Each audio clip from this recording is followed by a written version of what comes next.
Nós vamos dar continuidade ao estudo que nós começamos na semana passada com uma série de mensagens cujo tema é uma igreja que vive.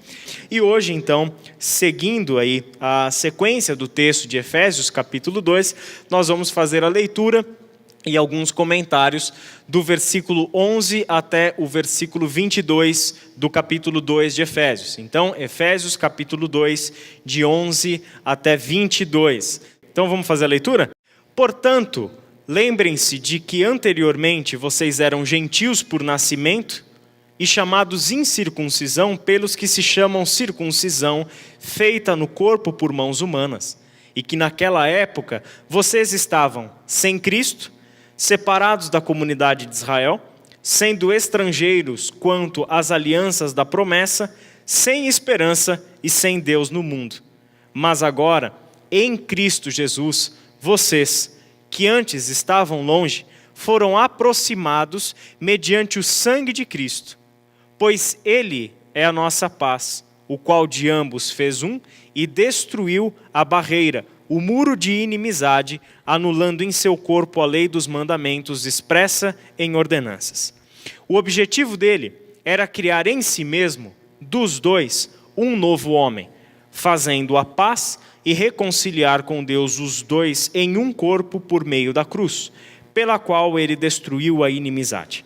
Ele veio e anunciou paz a vocês que estavam longe e paz aos que estavam perto, pois por meio dele, tanto nós como vocês temos acesso ao Pai por um só Espírito. Portanto, vocês já não são estrangeiros, nem forasteiros, mas concidadãos dos santos e membros da família de Deus, edificados sobre o fundamento dos apóstolos e dos profetas, tendo Jesus Cristo como pedra angular, no qual todo o edifício é ajustado e cresce, para tornar-se um santuário santo no Senhor. Nele, vocês também estão sendo edificados juntos, para se tornarem morada de Deus por seu Espírito. Vamos orar? Pai querido, obrigado pela Tua palavra que lemos e pedimos a bênção de que o Teu Santo Espírito nos faça compreender essa passagem. Que o Teu Santo Espírito, Pai, transforme em vida as minhas palavras humanas e limitadas. Que o Teu Santo Espírito faça com que a voz do Teu Evangelho seja ouvida por cada um de nós, a despeito de quem a pronuncia aqui. Que em tudo, Pai, o Teu Espírito nos conduza a uma compreensão do Teu Evangelho e a uma mudança de vida. Em nome de Jesus. Amém. Com esse texto, então, seguindo aí a sequência do capítulo 2, como nós vimos na semana passada, o apóstolo Paulo faz uma longa argumentação ali naqueles 10 primeiros versículos do capítulo sobre o que é essa salvação, qual era a nossa condição humana sem Deus. Vimos que nós estávamos mortos nos nossos pecados e transgressões, e esse Deus, com o grande amor com que nos amou, nos concedeu a sua graça e nos trouxe da morte para a vida. Ele nos ressuscitou com Cristo Jesus, nos deu uma vida nova, nos deu uma vida cheia de sentido, nos deu uma vida em que se tornou possível vivermos de acordo com a vontade de Deus, algo que não era possível antes por causa da nossa condição de morte. Agora vivos em Cristo Jesus, agora que recebemos a vida de Deus em nós, nos tornamos então um povo de Deus, criado em Cristo Jesus, para vivermos não mais de acordo com o pecado e com as transgressões, mas vivermos de acordo ou segundo as boas obras que Deus preparou antes para que nós andássemos nelas. Esse é o versículo 10 do capítulo 2. Então, a gente viu essa trajetória, onde Deus nos tira da morte para a vida. A nossa condição humana mudou. Não estamos mais mortos em pecados e transgressões. Todo aquele, toda aquela que confessa Jesus Cristo como o seu Senhor e Salvador e crê no Evangelho de Cristo Jesus, essa pessoa é trazida da morte para a vida. E a partir do momento que somos levados então da morte para a vida, a nossa condição humana muda. Isso significa que o nosso jeito de viver muda. É por isso que, quando estávamos mortos, andávamos, vivíamos, segundo o pecado e a transgressão. Agora que estamos em Cristo, andamos segundo as boas obras que Deus preparou antes para que nós as praticássemos, certo? Então muda a nossa condição, como também muda o nosso jeito de viver. Nessa passagem que a gente leu, o apóstolo Paulo dá sequência a esse texto. E quando ele vai dar sequência a esse texto, essa argumentação dos primeiros 10 versículos, você lê tipicamente um judeu escrevendo. Isso vai ficar muito claro na forma como ele organiza o seu pensamento, tentando responder a pergunta: quem é povo de Deus agora? Quem é povo de Deus? Então, um típico judeu, como o apóstolo Paulo, ele usa uma expressão muito interessante: vocês que estavam longe e aqueles que estavam perto. Ele divide então a humanidade entre aqueles que são gentios e aqueles que são judeus. Na linguagem dele, aqueles que estavam longe e aqueles que estavam perto, circuncisos e incircuncisos, gentios e judeus. Essa era a divisão que estava na história de vida do apóstolo Paulo e de todo judeu dessa época. Eles dividiam a humanidade entre quem é povo de Deus e quem não é povo de Deus. Quem é povo de Deus é o povo eleito. É aqueles que o apóstolo Paulo diz aí no texto, como a gente leu, os que se chamam circuncisão, e que dividem o mundo entre aqueles que são da circuncisão, judeus, sujeitos à lei de Deus e etc., e aqueles que não são. Em outras palavras, nós judeus somos aqueles que estamos perto de Deus. Somos o povo próximo de Deus, somos o povo de Deus, somos os que estão perto. E vocês, gentios, são o resto do mundo. O resto do mundo é todo aquele, independente da sua origem, nacionalidade e etc., que não é judeu, que não é circunciso, que não está sujeito à lei de Deus. Essa é uma maneira de dividir a humanidade, de olhar para os seres humanos com essa separação entre quem é povo de Deus e quem não é povo de Deus. Curiosamente, nós, cristãos evangélicos no século XXI, continuamos a fazer o mesmo tipo de divisão entre quem é povo de Deus e quem não é povo de Deus. Quem tem direitos em relação a Deus e quem não tem direitos em relação a Deus. Continuamos fazendo as mesmas divisões que os judeus faziam lá no passado. E não entendemos ainda o que é esse evangelho que Jesus está propondo para a gente. Qual é a mensagem desse evangelho que ele está propondo para nós. Por isso, a forma como Paulo organiza o pensamento, por exemplo, no versículo 13, vocês, gentios, claramente um judeu falando para um gentil, certo? Então, vocês, gentios, que estavam longe, aconteceu alguma coisa e vocês foram aproximados, certo? Da mesma forma como no primeiro bloco, versículo 1 a 10, vocês estavam mortos, mas aconteceu alguma coisa e vocês receberam vida.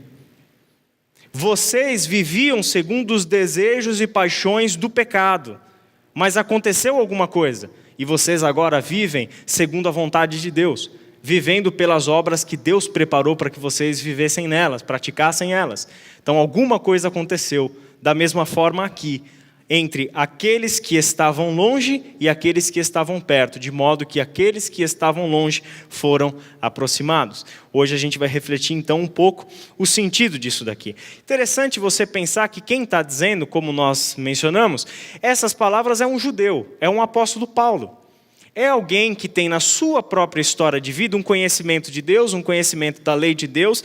Teoricamente é alguém que conhece esse Deus que ele chama de seu, que ele diz pertencer ao povo desse Deus. Teoricamente é um sujeito que conhece a vontade desse Deus. E aí vem a seguinte pergunta: os judeus estavam mais perto de Deus? Será que os judeus, por causa do conhecimento da lei, por causa dos profetas, por causa das histórias de Israel, por causa das alianças, por causa das promessas, por causa da sua vida religiosa, esses judeus estavam mais perto de Deus? Esses judeus estavam numa condição diferente dos gentios em relação a Deus? E a resposta que a gente vai encontrar nos próprios textos de Paulo é que não. É que não. Não é porque conhecíamos a Deus, Não é porque conhecíamos a lei de Deus, não é porque tínhamos os profetas, não é porque tínhamos as promessas, as esperanças provenientes das promessas de Deus. Nada disso nos fez estar diante de Deus em uma posição especial. Muito pelo contrário. A nossa vida religiosa nos cegou e não conseguimos enxergar quem era esse Deus e qual era o plano desse Deus que se revelava a nós dentro dessa história. Essa passagem, então, que a gente leu entre os que estavam longe e aqueles que foram aproximados, se traduz aqui na linguagem de Paulo entre uma maneira de Paulo expor a percepção que ele tinha como judeu, eu estava perto de Deus, e os gentios estavam longe de Deus. Só que diante do evangelho de Jesus Cristo, Paulo vai ter uma consciência diferente. Paulo vai perceber que esse Jesus, ele teve que vir e anunciar paz aos que estavam longe, da mesma forma como ele teve que anunciar paz aos que estavam perto. Então aqui já mostra para nós um Paulo nos colocando na seguinte direção: não é porque nós éramos religiosos de acordo com a lei de Deus, não era porque nós conhecíamos em tese esse Deus, é que a nossa relação com Deus estava ok. Sermos religiosos, sermos leitores da Bíblia, sermos estudantes da Bíblia, sermos frequentadores de igreja, nada dessas práticas nos garante uma relação com Deus. Porque podemos fazer todas essas coisas friamente. Podemos fazer tudo isso, gente. Vir para a igreja, ler a Bíblia, estudar a Bíblia. A gente pode fazer mais. A gente pode dar aula de Bíblia sem ter nenhuma relação com Deus. Olha que coisa séria que é isso. E o apóstolo Paulo mostra isso para nós olhando para a sua própria vida, para o seu próprio povo. O povo que em tese estava tão perto de Deus, mas na realidade estava tão distante desse Deus. O que mostra isso é uma palavra de Jesus, só para ilustrar, que é a parábola, como a gente conhece, a parábola do filho pródigo, de Lucas 15, mas eu gosto de chamar essa parábola de a parábola do amor do pai. Onde nessa parábola, quem é o povo judeu? É aquele filho que não deixou o pai. É aquele filho que ficou em casa com o pai. É aquele filho que não foi o rebelde como o filho mais novo que pediu a herança, matou o pai teoricamente e foi viver a vida de acordo com a sua própria vontade. Não. Tem um filho nessa história, o mais velho, que foi o filho fiel, que permaneceu do lado do pai. Só que quando se revela o amor desse pai em acolher de volta em casa como filho, restaurar a posição de filho daquele menino que tinha saído de casa e matado o pai, segundo a lei. Por isso que ele foi desfrutar dos bens com o pai ainda em vida. É como se ele tivesse declarado a morte do seu pai. Quando esse pai acolhe de volta esse filho em casa e recebe esse filho de volta em casa por amor, passando por cima da lei, mas por amor, recebe esse filho de volta em casa, o que se revela? Se revela do coração do filho que estava perto. Se revela um coração que, mesmo estando tanto tempo perto do pai, nunca conheceu de fato do que era feito o coração do pai. E o coração do pai é feito de amor. E esse filho que estava perto não compreendia esse coração. Mas isso só se revela quando esse pai decide, por graça e por amor, receber de volta em casa aquele filho que havia o abandonado. Então o apóstolo Paulo, ele vai nos mostrar que ele tem uma convicção de que ser um judeu, ser um religioso, estar supostamente próximo de Deus, não dava para os judeus uma posição especial em relação a Deus. E o que deixa isso muito claro é um texto que nós lemos na semana passada. Olha só, anteriormente, presta atenção na linguagem de Paulo, não é vocês gentios, é todos nós. Anteriormente, todos nós também vivíamos entre eles, satisfazendo as vontades da nossa carne, seguindo os seus desejos e pensamentos, como os outros. Nós éramos, por natureza, merecedores da ira. Paulo se inclui o seu povo entre aqueles que, juntamente com os gentios, estão unidos em uma mesma condição em relação a Deus. E o que a gente pode dizer do povo de Paulo? É que eles até tinham uma responsabilidade ainda maior e a posição deles era até mais complicada em relação a Deus do que a relação dos gentios. Porque esse povo recebeu a lei, esse povo recebeu as promessas desse Deus, esse povo recebeu a revelação desse Deus, e mesmo assim, por causa do seu coração duro, eles mantiveram seus olhos fechados para a realidade do que esse Deus estava fazendo na história. Então esse apóstolo Paulo deixa claramente o seguinte: nós não estávamos em uma situação melhor. Judeus e gentios estavam numa mesma condição diante de Deus. Não existe povo especial, não existe povo mais perto de Deus, não existe o povo queridinho de Deus, não existe isso. Deus olha para a humanidade como um todo. Deus olha para a humanidade como um pai olha para os seus filhos. O filho que está perto e o filho que foi para longe, para o pai, permanecem filhos e permanecem alvo do seu amor paterno. Ok? Olha só o que ele então diz sobre qual era a situação dos gentios agora, né? Presta atenção. Portanto, lembrem-se que anteriormente vocês eram gentios por nascimento, ou seja, não eram descendentes de Abraão. A linhagem de vocês não tinha uma relação com a nossa linhagem como povo de Israel, como povo supostamente de Deus. E isso fazia com que a vida de vocês fosse mais ou menos da seguinte forma: vocês eram gentios por nascimento, chamados incircuncisão por aqueles que se chamam circuncisão, e Paulo abre um parênteses interessante. Detalhe sobre essa circuncisão, que eu, judeu, falava sobre vocês, gentios, que eram incircuncisos. Essa minha circuncisão era uma circuncisão feita no corpo por mãos humanas. Fecha parênteses.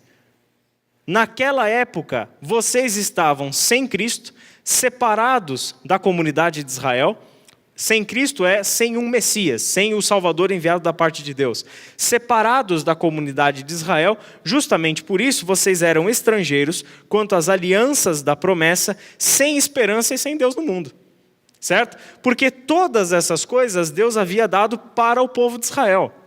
Mas a finalidade de Deus dar todas essas coisas para o povo de Israel não fechava no povo de Israel. Não se concluía na história do povo de Israel.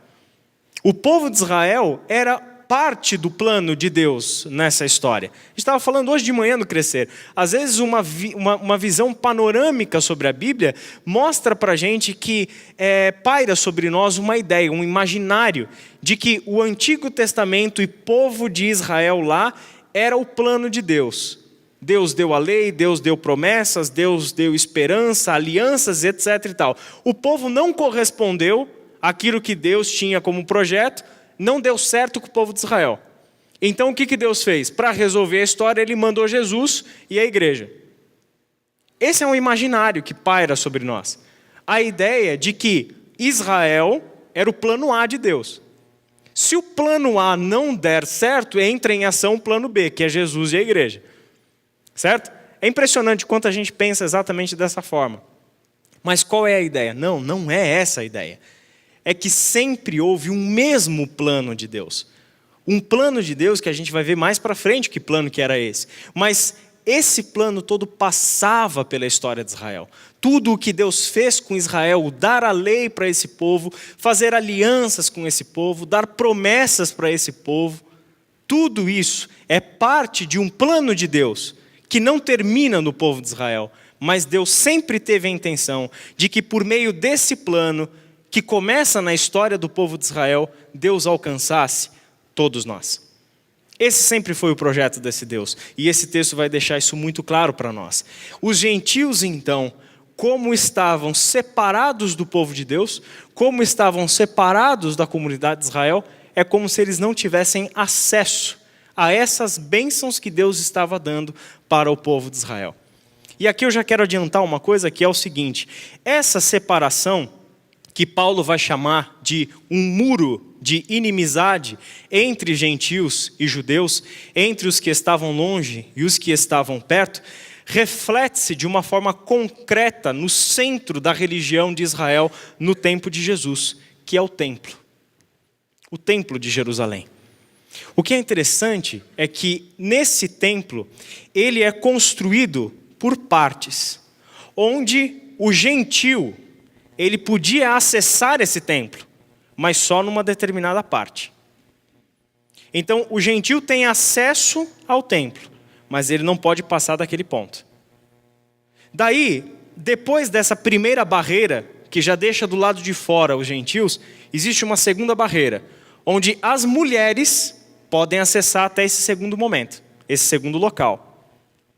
Só que ir para o terceiro local, cada vez mais próximo do núcleo, do ponto principal do templo, que é o Santo dos Santos, então a mulher vai só até o segundo. No terceiro ela já não entra, do segundo ela não passa. Então, a partir daquele momento é só o homem judeu que pode acessar. Depois daquele momento, os sacerdotes. E no Santo dos Santos, somente o sumo sacerdote. É como se o acesso a Deus tivesse diversas barreiras e bloqueios. O gentil não tem acesso aonde o judeu tem.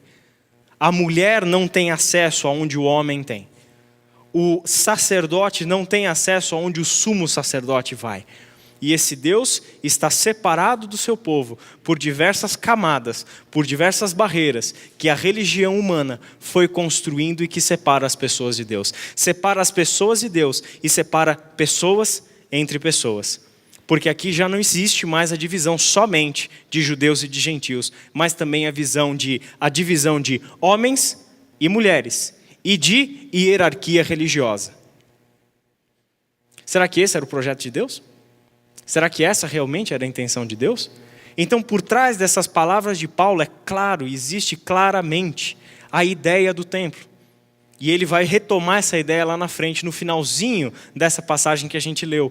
Onde aqui as diversas barreiras, os diversos muros que separavam as pessoas de Deus e as pessoas das pessoas estavam muito presentes. E aí ele vem dizer o seguinte para nós, e graças a Deus.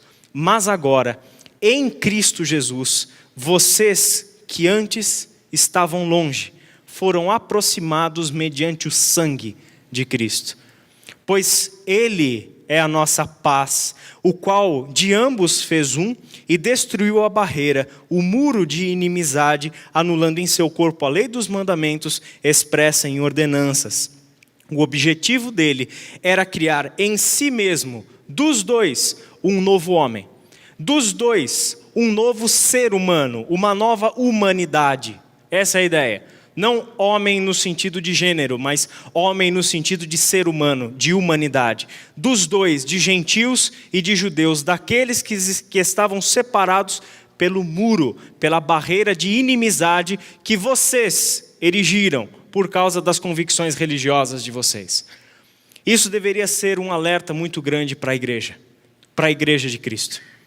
Porque a igreja de Cristo, não por poucas vezes na história, construiu os mesmos muros. Não por poucas vezes na história, continuamos a separar a humanidade entre quem é povo de Deus e quem não é povo de Deus.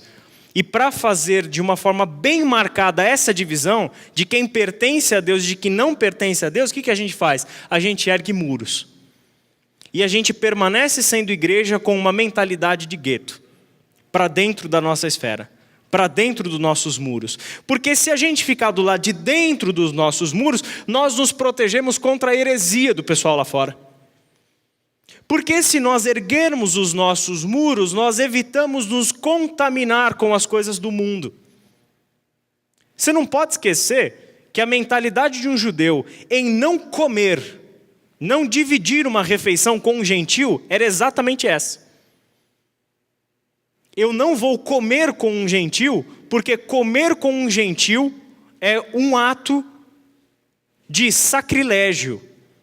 Eu vou deixar de ser puro se eu dividir a mesa com um gentil. Então eu não como com um gentil.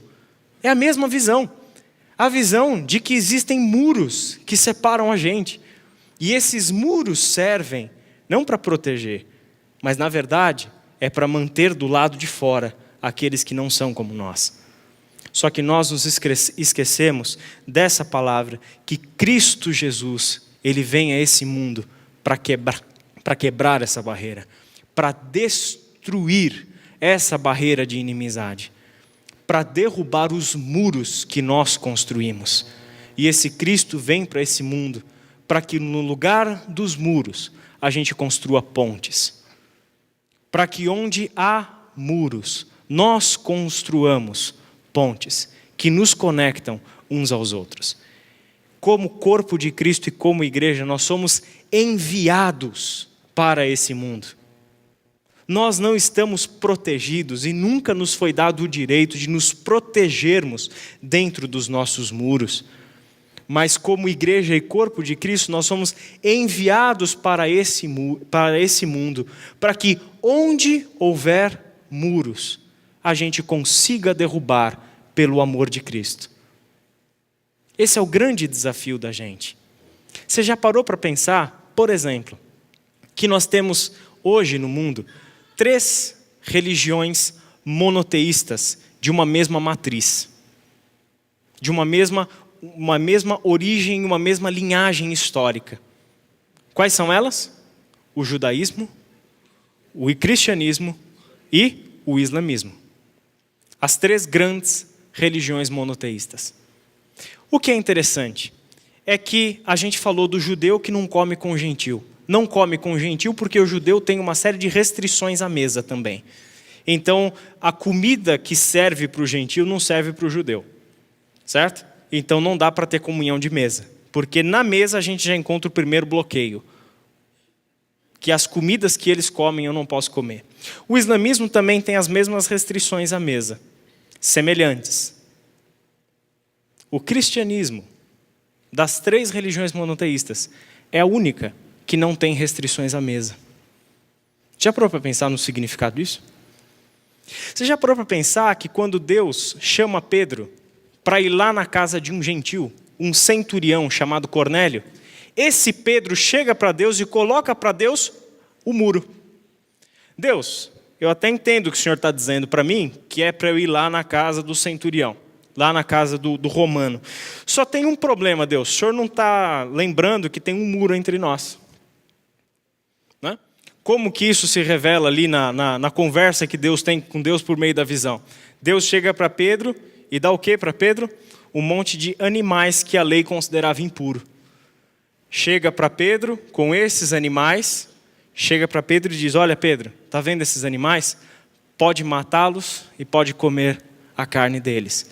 Aí Pedro vai dar aula de teologia para Deus e dizer, Deus, não posso comer esses animais, porque a lei proíbe que eu coma esses animais. Pedro estava pensando, Deus está fazendo uma pegadinha comigo, ele quer saber se eu li Efésios durante a semana, né?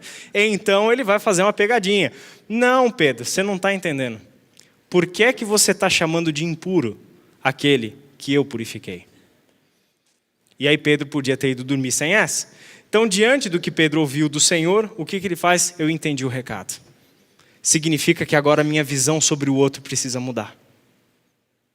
Que aquele que eu estou chamando de impuro, aquele que eu estou chamando de pecador, aquele que eu estou chamando que não é alguém agradável a Deus, etc. Aquela pessoa cuja conduta é uma conduta que eu condeno por causa da minha fé, da minha religião e etc. E tal. Essa pessoa é alguém que Deus está chamando para perto. E Ele vai chamar essa pessoa para perto por meio da minha vida. Sou eu que vou lá comer com Ele.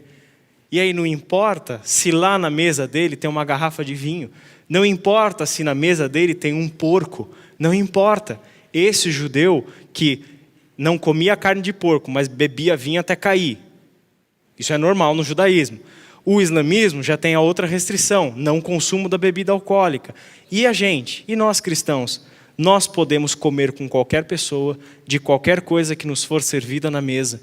A única coisa que o Senhor coloca para nós, o que é? Domínio próprio, sabedoria. Eu posso comer de tudo e eu posso beber de tudo, desde que eu faça isso com o domínio próprio. Eu não permito que nada disso me domine, porque poder comer de tudo com qualquer pessoa é o que mostra que entre nós e as pessoas não existe nenhum tipo de barreira, não existe nenhum tipo de restrição. E a gente sabe o quanto a mesa é importante para uma cultura, o quanto o comer juntos é importante para a cultura de um povo. O chegar e podermos comer juntos é uma enculturação, é dizer o seguinte: eu me submeto à tua cultura. Eu não tenho nenhuma restrição com relação a ela. Eu não tenho nenhum bloqueio com relação à sua cultura. Eu não tenho nenhuma barreira que separa eu de você. Em nenhum momento eu sou melhor do que você. Muito pelo contrário. Diante de Deus nós estamos na mesma condição e nessa mesma condição nós dois somos agraciados pelo amor desse Deus que nos quer fazer de dois um só. Um só. Ao invés da barreira, o que Ele quer que essa barreira seja derrubada e que dos dois surja um novo ser humano. Que dos dois, em Cristo Jesus, venha à existência um novo tipo de humanidade, que não conhece a diferença entre as pessoas. Um novo tipo de humanidade que já não olha mais para o seu próximo e diz: você é mais ou menos merecedor, você está mais ou menos perto de Deus. Paulo fala para os Gálatas, capítulo 3, versículo 28, que em Cristo Jesus não há homem e mulher, escravo e livre, gentil e judeu. Todos são um só em Cristo Jesus. Aquelas lógicas de separação do templo em Cristo Jesus deixam de existir. A nova comunidade que Ele traz à existência, o novo tipo de ser humano que Ele traz à existência em Jesus Cristo, ela desconhece as barreiras entre quem é povo de Deus e quem não é povo de Deus, o que é fé, o que não é fé, o que é homem, o que é mulher, o que é gentil, o que é judeu, o que é rico, o que é pobre. Ela desconhece essas divisões, esses rótulos que nos separam como pessoas. A nova comunidade, o novo tipo de ser humano que Deus trouxe à existência em Cristo Jesus, é aquele que dos dois, dos separados, Cristo Jesus estava fazendo um só. Ele destrói a barreira da inimizade. Ele vem e anuncia Shalom, paz, aos que estavam perto, e Shalom, paz, aos que estavam longe. E essa palavra Shalom, na cabeça de um judeu como Paulo, é uma palavra muito profunda. Porque paz para nós é ausência de conflito. Shalom para um hebreu é a vida em plenitude. É a vida em perfeita harmonia, onde não há mais nenhum tipo de ruptura. É a vida totalmente plena e restaurada, onde a relação com Deus é perfeita, sem quebras. Onde a relação da gente com a gente mesmo é uma relação perfeita, sem quebras. A relação com o próximo, a relação com a criação é uma relação perfeita.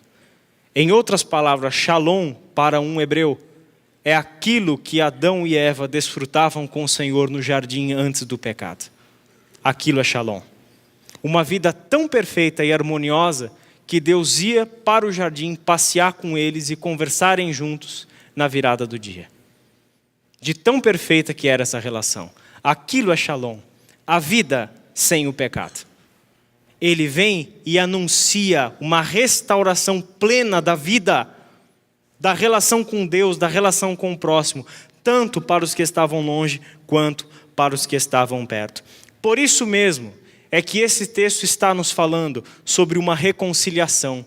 Essa reconciliação é colocada para nós, em primeiro lugar, como sendo a reconciliação que promove, que traz à existência a comunidade da paz. Olha o que ele diz no versículo 14. Pois Ele é a nossa paz. Cristo Jesus é a nossa paz. Versículo 15. Ele não só é a nossa paz, mas é aquele que faz paz. É aquele que promove paz. É aquele que age para que haja paz, onde há rupturas, onde há quebras. Esse texto também nos diz que Ele anunciou a paz aos que estavam longe e a paz aos que estavam perto. Significa que quem tem acesso a essa paz de Deus não são apenas aqueles que se arrependeram dos seus pecados e se converteram a Deus. Como se ter paz com Deus fosse um resultado da nossa melhora moral. Não.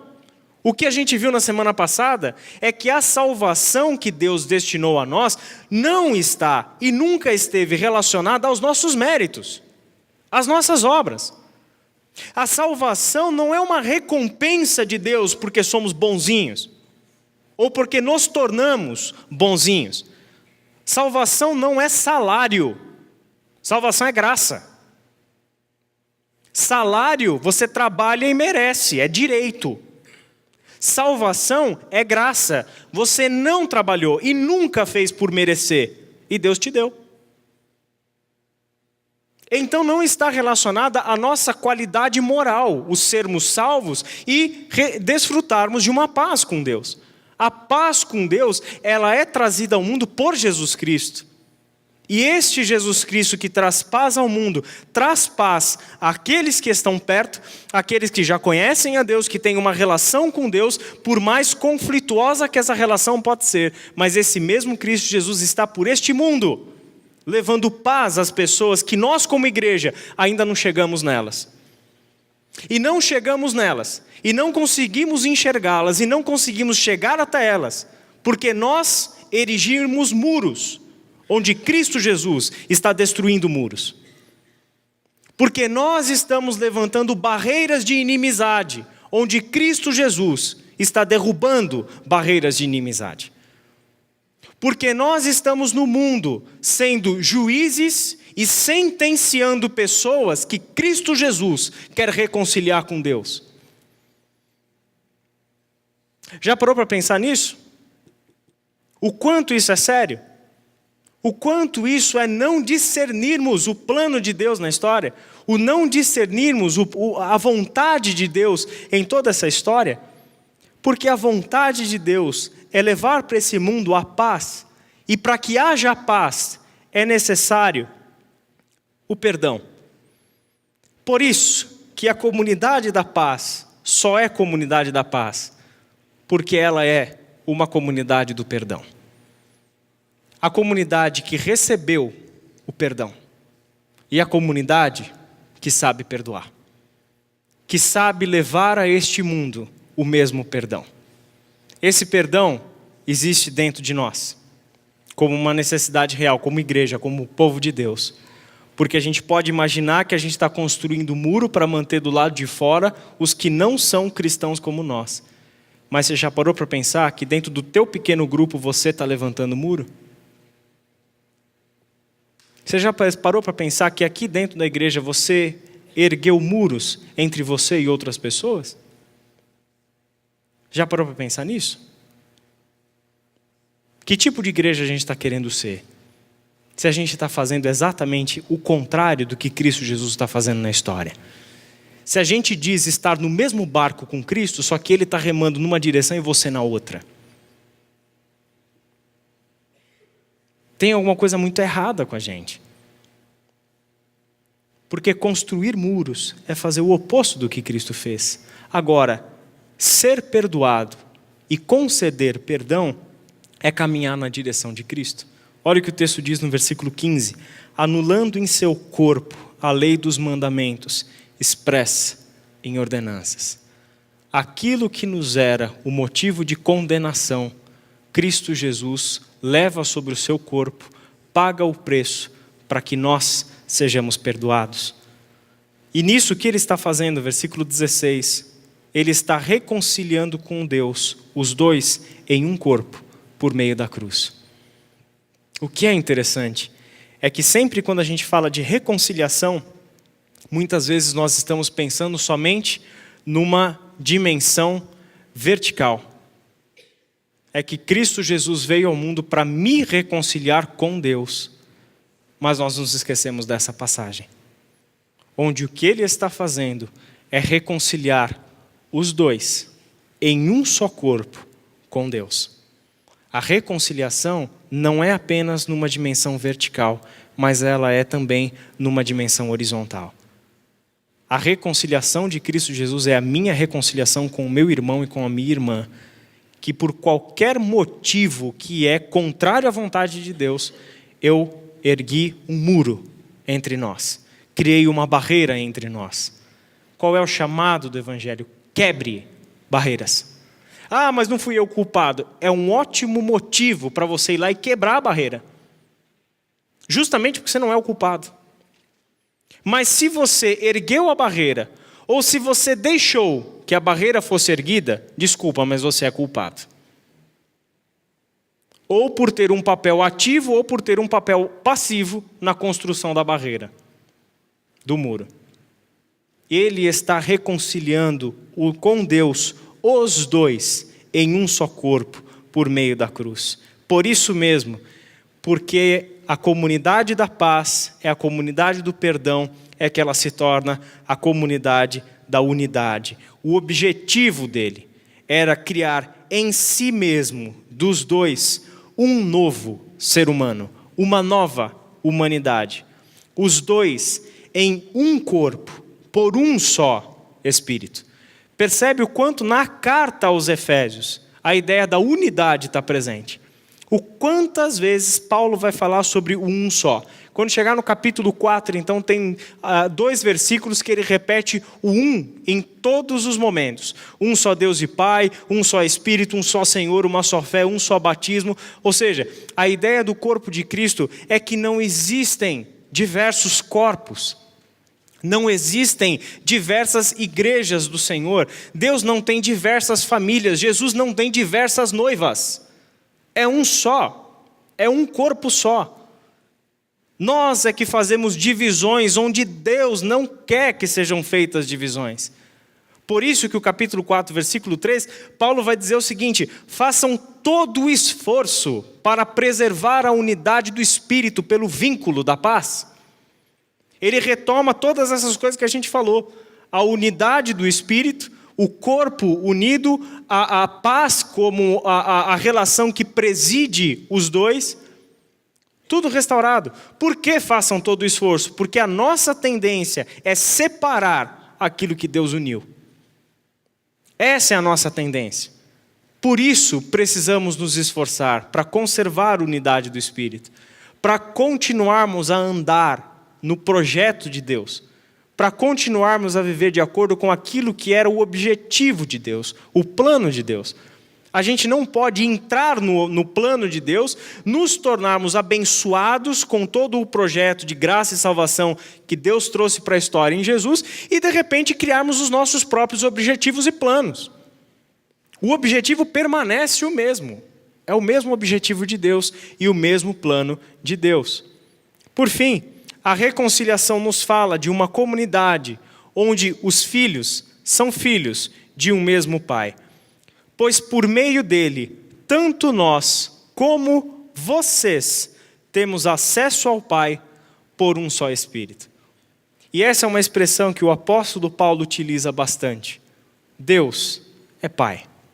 E o apóstolo Paulo aprende isso com Jesus, porque Jesus chama Deus de Pai.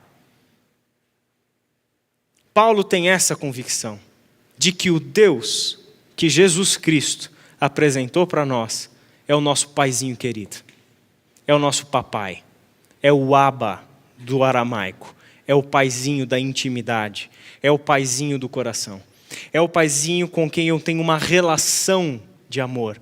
Não é o legislador e o juiz distante de nós. Não é aquele que manda e a gente obedece, porque se não obedecermos, somos passíveis de punição. Não. O Deus que Jesus Cristo apresenta para nós é paizinho querido, é pai de coração, é pai que nos adota como filhos. E esse vem a ser o grande projeto desse Deus. Portanto, vocês já não são estrangeiros, nem forasteiros, mas concidadãos dos santos e membros do que, gente? Membros da Igreja Batista Água Viva, da Rua da Formiga 205, por enquanto? Não. Quem vocês são? Membros da Igreja Católica Apostólica Romana? Membros da Igreja Pentecostal Assembleia de Deus não sei de onde? Membros da Igreja Presbiteriana? Não. O que é isso? são os muros que a gente levantou. Esses são os muros que a gente ergueu.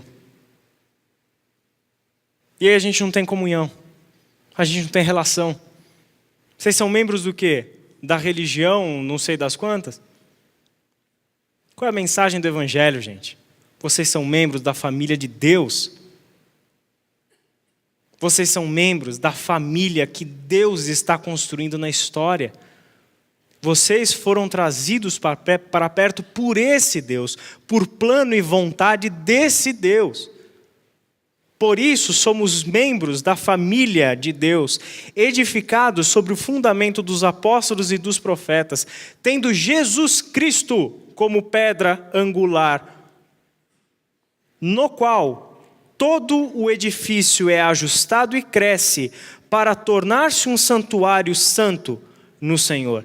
E essa palavra é linda, porque lembra do templo? Lembra das divisões do templo? Quem é que chegava no Santo dos Santos? Só o sumo sacerdote. O gentil, tadinho, ficava na primeira barreira, as mulheres na segunda, os homens na terceira, os sacerdotes na quarta, e no Santo dos Santos só chegava o sumo sacerdote. E o que é que Paulo está falando nesse texto? Agora não tem mais barreira, agora não tem mais muro, agora não tem mais prédio. A minha família é o meu santuário. A minha família é o meu santuário. O que isso significa? Quantas pessoas nós temos aqui hoje? 200 pessoas? 200 pessoas. Sabe o que isso significa? Deus não tem 200 templos do Espírito Santo. Não somos 200 santuários de Deus. Como corpo de Cristo, somos templo do Espírito Santo. Como corpo de Cristo, somos santuário.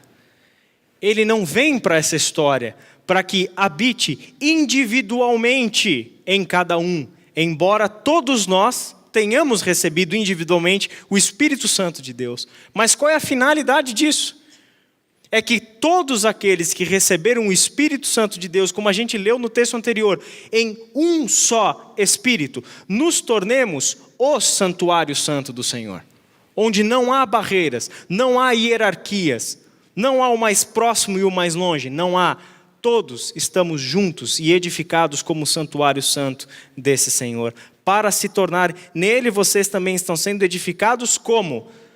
Juntos, para se tornarem morada de Deus por seu Espírito. Por isso mesmo que essa é a imagem de Paulo. A imagem de Paulo para a igreja, que ele destaca nesse texto, é família de Deus. O que é a igreja, senão a família de Deus? Para pensar nesse texto. Portanto, vocês já não são estrangeiros nem forasteiros, mas concidadãos dos santos e membros da família de Deus. Quando a gente olha para essa afirmação então de Paulo, a gente está vendo a conclusão da obra desse Deus. Tudo o que esse Deus fez, a reconciliação, a quebra da barreira de inimizade, as coisas que a gente viu na semana passada, nos dar a nova vida com Cristo, a salvação por sua graça, o grande amor que Ele nos deu. Qual é o resultado disso tudo? Qual é o resultado de toda essa movimentação de Deus na história? É dizer para vocês o seguinte: vocês são a minha família agora. Vocês todos, juntos, por mais diferentes que sejam, por mais diferentes que sejam as ideias que você tem sobre Deus, por mais diferentes que sejam essas coisas todas que podem ser motivos que a gente, seres humanos, usemos para nos separarmos uns dos outros, para nos rotularmos. Para Deus, todos nós somos sua família. E dentro dessa afirmação de Paulo, eu quero te fazer 3 perguntas, na mesma direção. Qual é o grande plano de Deus na história? Qual é o grande plano desse Deus? Qual é a vontade de Deus que o coloca em ação na história da humanidade? Qual é a grande vontade de Deus? Qual é a vontade de Deus que está por trás de tudo aquilo que a gente lê na Bíblia? O texto que para mim, em Efésios, nos responde essas perguntas é o capítulo 1, de 3 a 6. Quando Paulo diz o seguinte: louvado seja, bendito seja o Deus e Pai do nosso Senhor Jesus Cristo, que nos abençoou com todas as bênçãos espirituais nas regiões celestiais em Cristo. Porque Deus nos escolheu nele antes da criação do mundo, para sermos santos e irrepreensíveis em sua presença. Em amor, esse Deus nos predestinou para quê?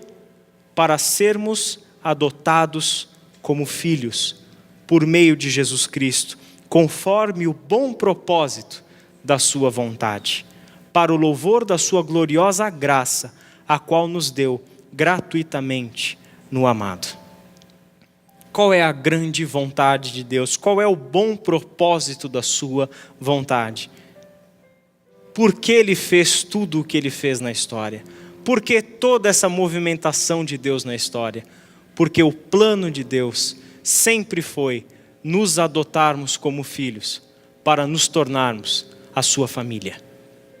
Qual é o plano de Deus na história? Ser pai e ter uma família.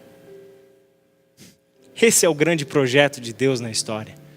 É tudo o que Ele está fazendo para ter para si uma família de filhos legítimos, de filhos que são herdeiros de tudo aquilo que é dele, de ter com Ele filhos na comunhão de mesa, ter com eles relação perfeita, ter com esses filhos intimidade. Agora a gente para pensar, mas e dentro da Bíblia? Será que essa palavra de Paulo se confirma?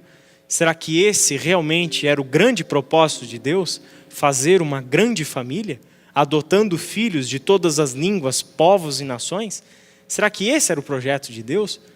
Porque quando a gente vê o começo da história de Israel, lá em Gênesis capítulo 12, com Abraão, quando Deus chama Abraão, Ele diz o que para Abraão? Abraão, sai do meio do teu povo, sai do meio da tua família, e você, Abraão, vai caminhar por uma terra que eu vou mostrar para você. E a ideia, Abraão, de eu fazer com você, e de eu começar a fazer na história, tudo que eu vou começar a fazer por meio de você, Abraão, é que em você eu vou abençoar todas as famílias da terra. Esse era o projeto de Deus. Ter família, abençoar todas as famílias da terra em Abraão, da mesma forma como Paulo nos fala em Jesus. Essa eleição de Deus, essa predestinação de Deus, não é a predestinação e a eleição como nós estamos acostumados a ouvir e debater com as pessoas. Já parou para pensar nisso? Que quando a gente discute sobre predestinação e livre-arbítrio, o que está em pauta é quem é e quem não é? O que está em pauta é quem é predestinado para a salvação e quem não foi? O que está em pauta é o muro que a gente está querendo erguer de novo. O que está em pauta é a gente querer de novo criar um povo exclusivo. E a gente não entende que a eleição de Deus é uma eleição inclusiva. Em Abraão, Ele abençoa todas as famílias da terra. Em Jesus Cristo, somos adotados como filho. É uma eleição para dentro do plano de Deus e não para fora. Nós é que queremos deixar a gente de fora. Nós é que estamos louquinhos para mandar a gente para o inferno. A gente que está querendo isso, não Deus. Não Deus. Por isso, qual é o grande projeto de Deus? Ser pai e ter uma grande família. E é o seu amor de pai que o move em toda essa história.